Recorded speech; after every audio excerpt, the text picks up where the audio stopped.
అత్యాధునిక labs, international collaborations, advanced placements. మీ dream career ని రీచ్ అవ్వడానికి మీ best choice Godavari global university. Western కంట్రీస్‌తో పోల్చుకుంటే మనకి ఏ టైప్ ఆఫ్ క్యాన్సర్ ఎక్కువగా ఉందండి? అంటే వెస్టర్న్ కంట్రీస్‌తో పోల్చుకుంటే స్పెషల్ క్యాన్సర్స్ అంటే మనకు తెలిసినట్టు సర్వైకల్ క్యాన్సర్ మనకి ఎక్కువ. 1/5 ఆఫ్ ద బర్డన్ మనకి ఇక్కడే ఉంది. ఓకే. అంటే సర్వైకల్ క్యాన్సర్‌కి వెస్టర్న్ కంట్రీస్‌లో ఏంటంటే ఆర్గనైజ్ స్క్రీనింగ్ ప్రోగ్రామ్ ఉందమ్మా. ఆహా! అంటే వాళ్ళకి ప్యాప్స్మియర్ అనేది గవర్నమెంటే పిలిచి ఎలిజిబుల్ ఉమెన్ అందరికీ చేస్తుంది. మనకు అధిక జనాభా ఉన్న దేశము, పైగా బడ్జెట్ వైజ్ హెల్త్ బడ్జెట్ చాలా తక్కువ. ఇంత అవును. కొంతవరకు మెరుగే ఇప్పుడు. హ్మ్. చాలా వరకు ఈ వీళ్ళు చేస్తున్నారు, గవర్నమెంట్ చేస్తుంది. స్క్రీన్‌లో కొంచెం ఎన్‌సీడీస్‌లో కాన్సంట్రేట్ చేస్తుంది, నాన్ కమ్యూనికబుల్ డిసీజెస్‌లో. And cancer is one of them, non communicable diseases.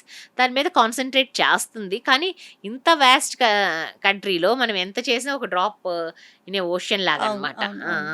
అంటే ఇప్పుడు మనము పోలియో చుక్కల్ని గనక ఏ విధంగా ఏసి అవేర్‌నెస్ క్రియేట్ అవునండి. చేసి అదొక ఎగ్జాంపుల్‌గా మీరు కరెక్ట్. నేను ఎప్పుడు ఇదే చెప్తాను ఎగ్జాంపుల్ ఆ! ఎక్కడైనా. అంటే ఏదన్నా చూడండి, పోలియో ఏంటి, ఇప్పుడు I am a Rotarian also. నాకు తెలుసు పోలియో ఇంపార్టెన్స్. ఏదన్నా మనం చెయ్యాలి, ఇది దృఢ సంకల్పంతో చెయ్యాలి అంటే, ఆ సంపూర్ణంగా మార్పు కోరుకుంటే తీసుకురావాలి అంటే అందరూ భాగస్వాములు అవ్వాలమ్మా కరెక్ట్. దీంట్లో.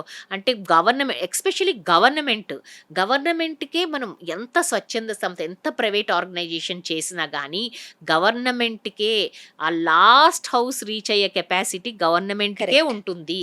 సో, కరెక్ట్ డాక్టర్ ఇప్పుడు గారు. పోలియో అనేది చాలా బెస్ట్ ఎగ్జాంపుల్.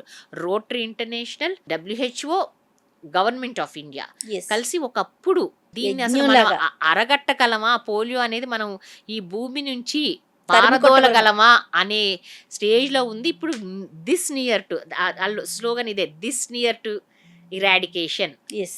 పోలియో అనేది. అసలు మన దేశంలో ఏదో కొన్ని దేశాల్లో ఎప్పుడన్నా 1, 2 కేసెస్ అట్లా వస్తున్నాయి. ఆ! Almost we are near to eradication polio. అవును. అలా యుద్ధ ప్రతిపాదిక మీద గవర్నమెంటు, స్వచ్ఛంద సంస్థలు అన్నీ కలిసి పనిచేస్తే చాలా వరకు మార్పు మనం తేగలం. అంటే ముందుగానే పసిగట్టగలుగుతాము.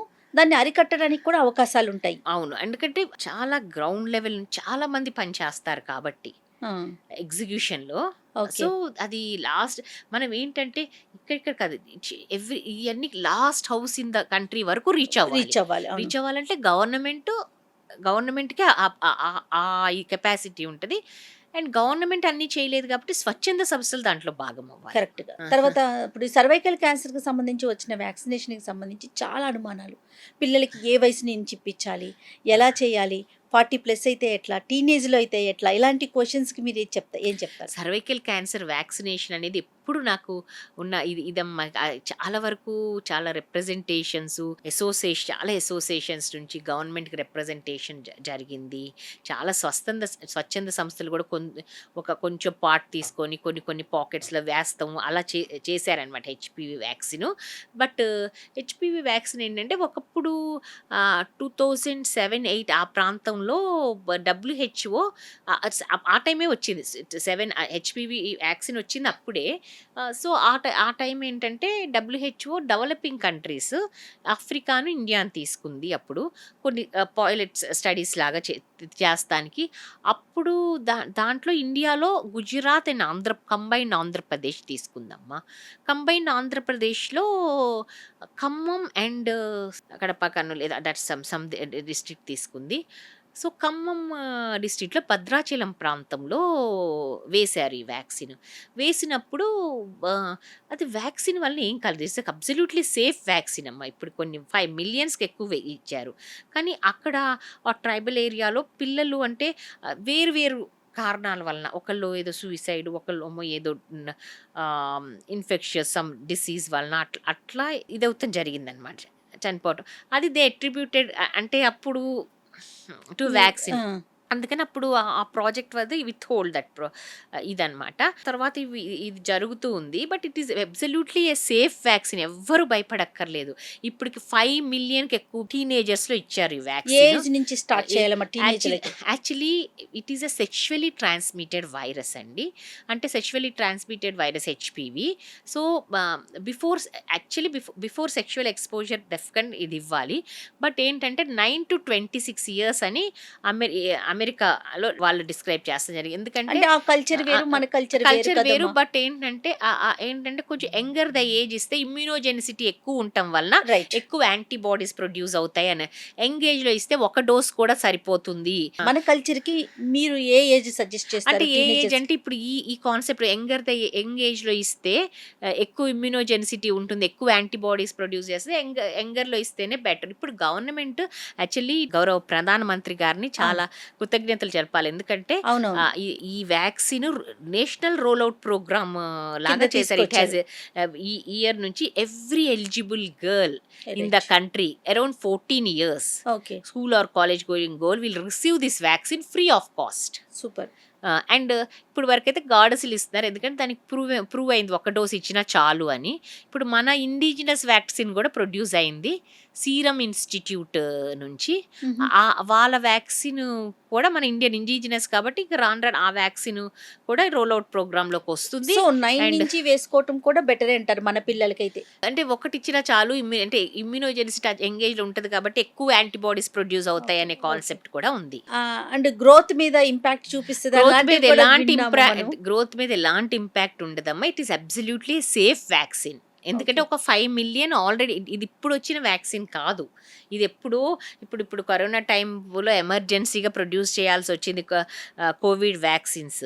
అలా ఏమి అంత మనకి దాని గురించి ఏమీ తెలియదు, అట్లా కాదు.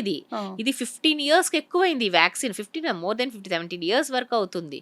ఆల్మోస్ట్ 20 years అవుతుంది, ఇయర్ టు 20 years ఈ వ్యాక్సిన్ ప్రొడ్యూస్ అయ్యి. సో ల్యాబ్ టెస్ట్లు అన్ని జరిగే ఇంత డేటా ఇప్పుడు వరకు తీసుకున్న వాళ్ళు కూడా 5 millionకి ఎక్కువ తీసుకున్నారు. సో ఈ వీడియో చూస్తున్న మదర్స్ కి మీరు ఏం చెప్తారు? టీనేజ్ పిల్లలు ఉన్న మదర్స్ తప్పకుండా టీనేజ్ పిల్లలు ఉన్న మదర్స్ వాళ్ళ పిల్లలకి హెచ్పివి వ్యాక్సిన్ అనేది ఇప్పించాలి, ఫ్యూచర్ లో ఇబ్బంది లేకుండా. అవును. ఇప్పుడు ఇంకా మగ పిల్లలకు కూడా ఇవ్వాల్సి వస్తుందండి. ఇంకా ఫ్యూచర్ లో ఇస్తా. అంటే ఇప్పుడు వరకైతే అమ్మాయి సర్వైకల్ క్యాన్సర్ ఎక్కువ ర్యాంపెంట్ కాబట్టి ఇది ఇస్తున్నాం ఫస్ట్, అన్ని ఒక్కసారి కుదరదు కాబట్టి డెఫినెట్ గా ఫ్యూచర్ లో మగ పిల్లలకు కూడా వస్తుంది. మీ ఇంత ఎక్స్పీరియన్స్ లో ఫస్ట్ టైం ఒక పేషెంట్ ని చూసి తనకి అమ్మ మీకు క్యాన్సర్, ఎవరైనా మేల్ ఆర్ ఫీమేల్, ఆ పేషెంట్కి చెప్పినప్పుడు మీరు ఫేస్ చేసిన ఆ ఇన్సిడెంట్ ఏదన్నా ఉంటే ఒకటి షేర్ చేస్తారా? డెఫినెట్గా అండి, ఎవ్రీడే అలాంటి ఇన్సిడెంట్సే ఉంటాయి. ఎందుకంటే ఎవరికైనా పేషెంట్ అలా నడిచొస్తారు, ఒక్కొక్కసారి జస్ట్ ఏదో టెస్ట్ చేయించుకోవటానికి నార్మల్ ఎట్లా ఉన్నారో ఎట్లా వస్తారు. ఒకసారి చూస్తే కొంతమందికి స్టేజ్ 4 ఉంటుంది. అవును. దానికి అసలు అంటే as a doctors, as oncologist మాకే చాలా డిప్రెస్డ్గా ఉంటుంది. We should only have to come out of that and council the patient. So అవి చాలా పెయిన్ఫుల్ అండి. అలాంటి సిచ్యువేషన్ న్యూస్ వాళ్ళకి బ్రేక్ చేస్తాం అనేది, అందులో స్టేజ్ 4 అలాంటి న్యూస్ చెప్పడం అనేది చాలా పెయిన్ఫుల్. మనమే యాక్సెప్టెన్స్కి ఇంత బాగా వచ్చారు, స్టేజ్ 4 ఏంటి, వాట్ ఈజ్ లైఫ్, ఇదేంటి అని అనిపిస్తుంది. ఒక పేషెంట్ని చూడగానే అంటే టెస్టులు ఓకే, బట్ చూసిన వెంటనే ఇతనికి ఏదో సంథింగ్ ప్రాబ్లం ఉంది అనేది చెప్పగలుగుతారా? డెఫినెట్గా అండి. వాళ్ళకి ఇప్పుడు మన దగ్గరకు వచ్చినప్పుడు వాళ్ళ సిమ్టమ్స్ అందుకే నేను ఇందాక చెప్పాను కదా, clinical history and examination is very important అని. వాళ్ళు మనకి ఏదో ప్రాబ్లంకి వస్తారు, వాళ్ళు అనుకోరు. బట్ మనం వాళ్ళ సమస్యలు బట్టి వాళ్ళు ఏ ప్రాబ్లమ్స్ చెప్పారు బట్టి మనం ఇంకొన్ని క్వశ్చన్స్ అడుగుతాం ఏంటి అనేది. దాన్ని బట్టి మనకు డెఫినెట్గా వీళ్ళకి ఏదో సమ్ ప్రాబ్లం ఉంది అనేది తెలుస్తుంది మనకి. బట్ డయాగ్నోసిస్ అనేది ఇమేజింగ్, పెథాలజీ, బయాప్సీలోనే అవుతుంది. కానీ డెఫినెట్గా ఉంది అనేది మాత్రం మనం అంటే వాళ్ళ సిమ్టమ్స్ని బట్టి, క్లినికల్ ఎగ్జామినేషన్ బట్టి చాలా వరకు మనం ఒక కంక్లూషన్కి రాగలం. అంటే ఎలాంటి ఇబ్బందులు ఉంటే ఎక్కువగా మనకి క్యాన్సర్ రావడానికి అవకాశాలు ఉన్నాయి? హెల్త్ ఇష్యూస్, ఏ ఇష్యూస్ ఎక్కువగా ఉంటే వీళ్ళకి ఛాన్సెస్ ఉంది అని అంటే కనుక మీరు ఏం చెప్తారు డాక్టర్ గారు? ఇప్పుడు ఏంటంటే ఇన్ జనరల్ సిమ్టమ్స్ చెప్తానమ్మా. ఇప్పుడు బ్రెస్ట్ అనుకో, లేడీస్లో, మహిళల్లో అత్యధిక శాతంలో వచ్చే క్యాన్సర్ రొమ్ము క్యాన్సర్, బ్రెస్ట్ క్యాన్సర్. ఇప్పుడు రొమ్ములో ఏదైనా గడ్డ తగిలినా కానీ, అంటే స్క్రీనింగ్ అనేది every women has to get it done. 40 దాటాక ఎవ్రీ ఉమెన్ స్క్రీనింగ్ చేయించుకోవాలి. బట్ చేయించుకోరు కదా చాలామంది. బట్ సిమ్టమ్స్ ఏంటంటే సైన్స్, ఇప్పుడు మన చేతిలో గడ్డ తగిలినా కానీ, చెనుమోల నుంచి డిశ్చార్జ్, రసి కానీ రక్తం కానీ వచ్చినా కానీ చెనుమోల నుంచి, బ్రెస్ట్ పైన స్కిన్ ముడతబడినట్టు, నారింజ తొక్క ఉంటుంది చూడు గుండెకి, అట్లా ముడతబడినట్టు అయినా కానీ, యాక్సిల్లో చంకల్లో ఏమైనా గడ్డలు ఏమన్నా ఉన్నా కానీ, ఎలాంటి ప్రాబ్లం ఉన్నా కానీ వెంటనే డాక్టర్ని సంప్రదించాలి. ఇప్పుడు ఉన్న ప్రతిదీ నేను ఇట్లా ఉంటే సిమ్టమ్స్ క్యాన్సర్ అని నేను చెప్పట్లేదు. దాంట్లో 20% క్యాన్సర్ ఉంటాయి, 80-90% నార్మల్ బినైన్ గ్లమ్సే ఉంటాయి. బట్ ఏది అనేది నిర్ధారించుకోవటం అనేది చాలా అవసరం. మనం డాక్టర్ది సంప్రదించి ఇది ఇది ఇది at least prove it or disprove it, అంటే ఇది అవునా లేకపోతే ఇది కాదు అని కూడా నిర్ధారించుకోవటం చాలా అవసరం, బియాండ్ డౌట్.